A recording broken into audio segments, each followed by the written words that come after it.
Hello everyone, Miss Carrie here. If you love creating scrapbook pages that tell a story with color, texture, and a touch of handmade charm, you're in the right place.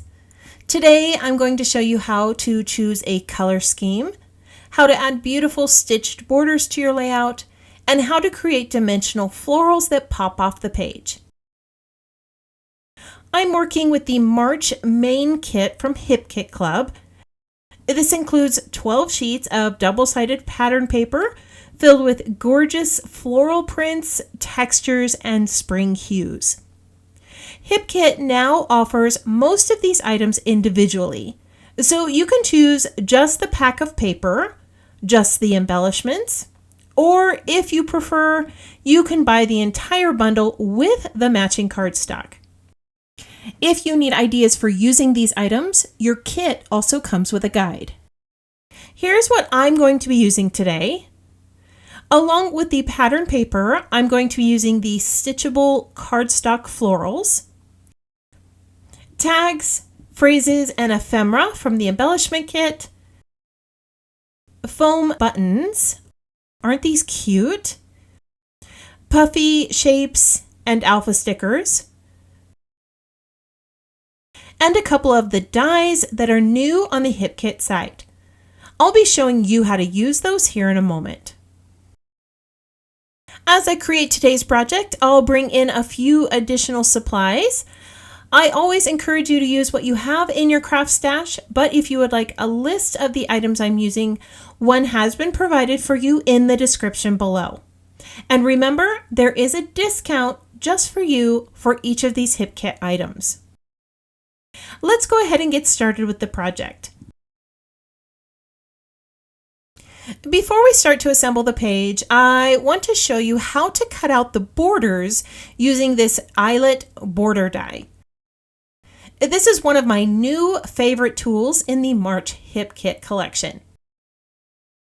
It has tiny holes for stitching, which gives your layout that cozy handmade feel.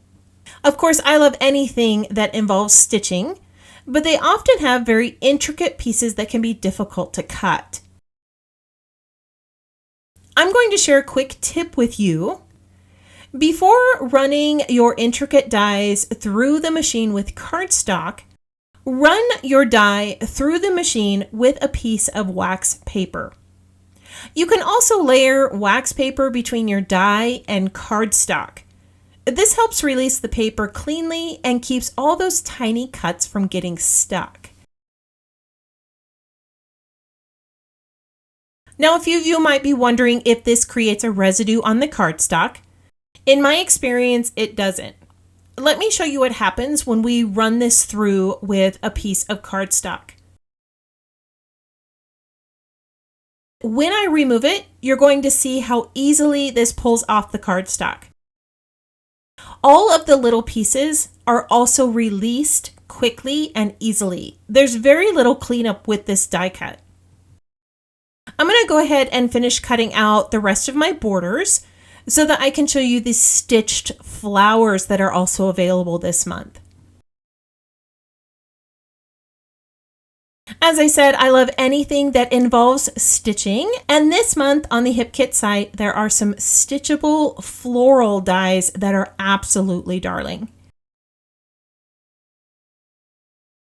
I'm going to be cutting out 3 of the large flowers from white cardstock and vellum, and I'll be cutting out 6 of the daisy-shaped flowers. Many of these flower shapes also have little centerpieces that can be used with your layers also. This one here has some cute little stitching marks on it, and I plan on using these on my page today. The Stitch Floral collection also comes with a couple sets of leaves. I'm going to be cutting these larger ones out of some pattern paper. Mixing in a little bit of pattern with your florals adds some nice texture and dimension. I'm also going to be cutting these smaller leaves from green cardstock.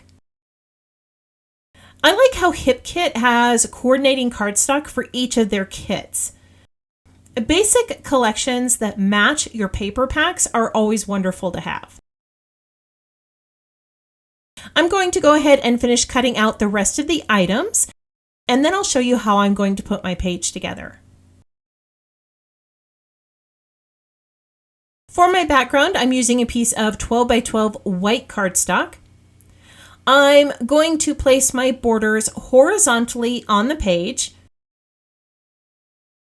I haven't added any stitching to these yet. I'm going to wait until I know where the embellishments are placed so that I don't waste time or create too much bulk on my layout.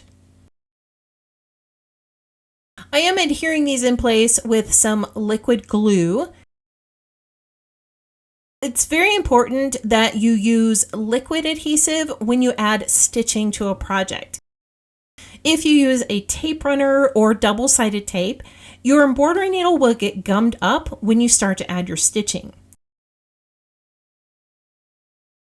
I've used primarily blue hues on my layout. I'm going to bring in a little bit of green around my photo. I'm using the pattern that's called Freshly Cut. I like how this has the look of a quilt pattern. It also has some cute little floral elements that match the other pieces I'm working with. One of the first things I do before I start a layout is pick a color scheme. Coordinating paper packs like this make it easy. Because my photos have softer tones, the white dress and the tan backgrounds, I wanted some subtle colors that would help them stand out. After all, your photos should be the focal point of your scrapbook page. I know from experience that blue and brown look really nice together, so I started out with a couple of blue colors. Blue and green also match well, and I knew that I would be bringing in some green from the leaves that I cut for my flowers. And that's why I chose green around the photo, and now I'm adding some green near the top and the bottom of the page. I chose a pattern that was called Embrace the Fun. It has some great lines and borders. I trimmed it down the center so that I could create a nice pattern near the top and the bottom. Off camera, I added some stitching to this layout. I added some along the top and the bottom near each of those borders. I also added some zigzag stitching next to my photo. Before I bring in my flowers, I want to add some more layers around my photos to help them stand out a little bit more. I'm going to start with a title. I'm going to grab this little blue tag here and place it right next to my photos. These words will be sitting horizontally, but it's going to work out just fine because they're very large letters and they're easy to read. Now we all know that the story is just as important as the photos. For this page, I created a hidden journaling pocket. So I'm going to grab this green tag here and tuck that right in at the top. These stitched floral dies are very customizable. I cut them from white cardstock and vellum, and then I brought in some yellow embroidery thread for texture. For the smaller flowers, I have 3 of those daisy shapes, and this centerpiece, which I stitched around with the buttercream yellow embroidery thread. To build these, I have curled the petals, and then I'm going to adhere all 3 layers together. I am rotating these slightly to give them more of a daisy-like shape. Now I chose to use liquid adhesive between the layers to lessen the bulk.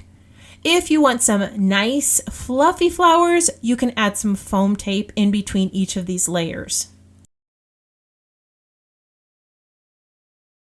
When I'm creating layers of florals and leaves, I like to start with the largest leaf first and adhere them in place. Then I'll bring in a couple of the flowers, add some additional leaves, and slowly build my clusters as I go. So I mentioned a moment ago that I like to choose a color palette before I begin. For this page, I decided on an analogous color palette. Analogous colors are hues that are located next to each other on a color wheel. Now, blue and yellow are considered complementary, and when you bring in green, it creates a nice, harmonious, cohesive look. Pair those hues with some neutral colors, and we have a nice balanced page. Now that quite a few of my flowers are in place, I'm going to add a few details and some finishing touches.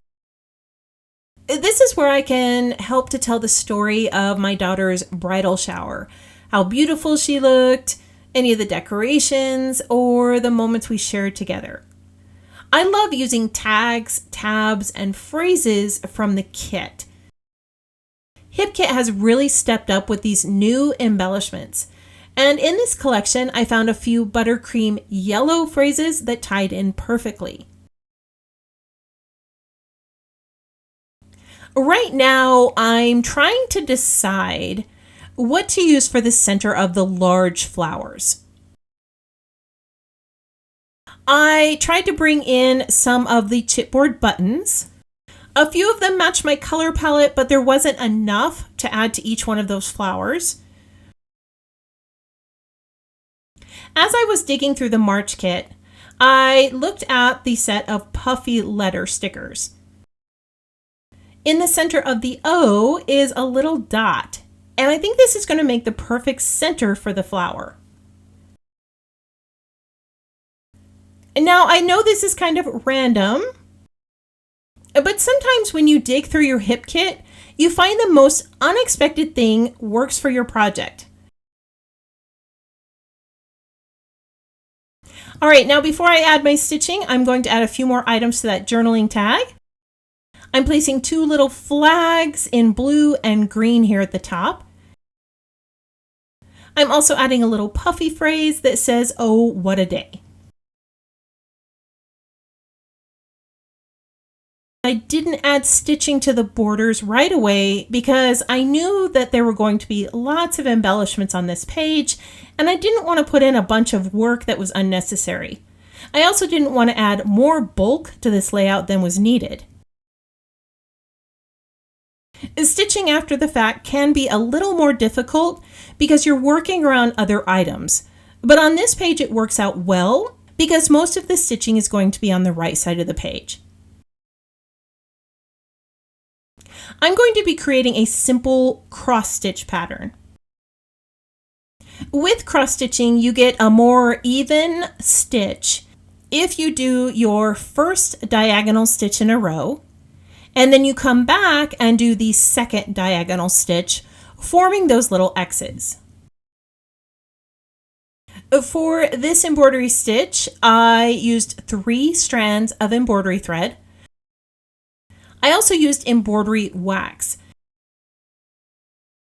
I'm going to go ahead and finish the rest of these borders, and then I'll come back and show you the completed layout. Here is the finished page. I added that lovely cross stitch onto all 3 of these borders. I also added my story to that hidden journaling packet and placed a little bow on that title tag. On today's project, I talked to you about building a color palette using pattern paper. I also showed you how to use those stitchable dies and how to add some hand-sewn elements. And of course, we created some beautiful 3-dimensional florals using some simple layering techniques. I want to thank you for joining me today. If you enjoyed this process video, please take a moment to like, subscribe, and share it with your crafty friends. Your support really helps this channel grow.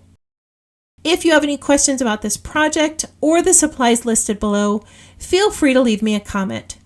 I hope you have a wonderful week, and I can't wait to see what you create.